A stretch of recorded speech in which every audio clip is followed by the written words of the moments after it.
Est-ce que vous pouvez m'expliquer vos motivations pour rejoindre le BTS production horticole à Coutances? C'était un choix après consultation de mes professeurs au Maroc parce que je suis un étudiant étranger qui m'ont conseillé de refaire un BTS en production horticole en France afin d'enchaîner après le BTS une école d'ingénieur. Pour ma part, du coup, en fait, c'est une reprise d'études. J'avais la volonté de reprendre mes études dans le maraîchage. Et donc, c'est pour ça que je me suis orienté vers le campus de Coutances qui proposait du coup effectivement un BTS en production horticole.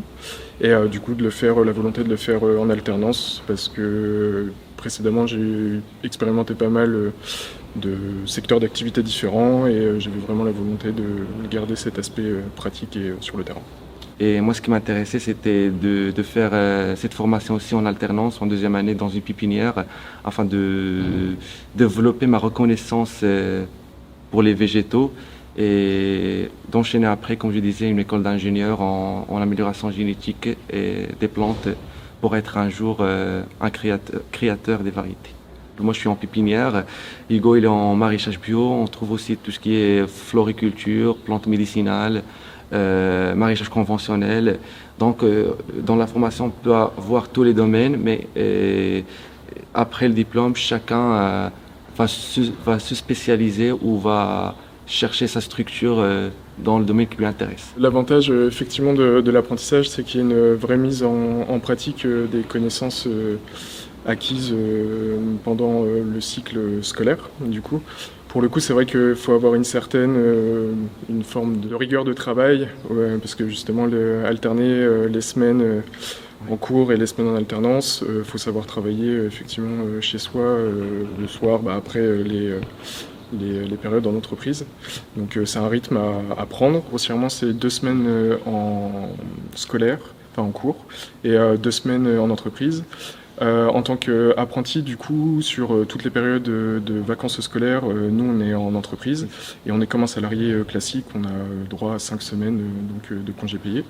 Effectivement, le BTS-PH il a la particularité d'avoir autant des personnes en scolaire qui suivent le BTS en scolaire, donc qui sont en cours Oui, non. tout le temps, enfin sur les périodes normales, Ouais. et donc des personnes en apprentissage, donc comme nous. On a l'avantage en fait d'avoir que les cours s'arrêtent plus ou moins pendant qu'on est en entreprise. En BTS, il y a un aspect encore très général. Donc on a encore effectivement de l'anglais, du français, de l'économie générale et un peu plus technique de l'économie de filière qui nous permet justement d'acquérir des outils pour analyser Le fonctionnement de l'entreprise. Ouais, tout à fait. Ouais, et il y a aussi un module de développement de tout ce qui est communication personnelle ou de groupe. Avec des sciences techniques horticoles. On va avoir aussi pas mal de notions en biologie, biologie du végétal, des notions d'agroécologie. On va avoir aussi donc plus. Ça va être tout ce qui est maths expérimentation aussi. Ouais.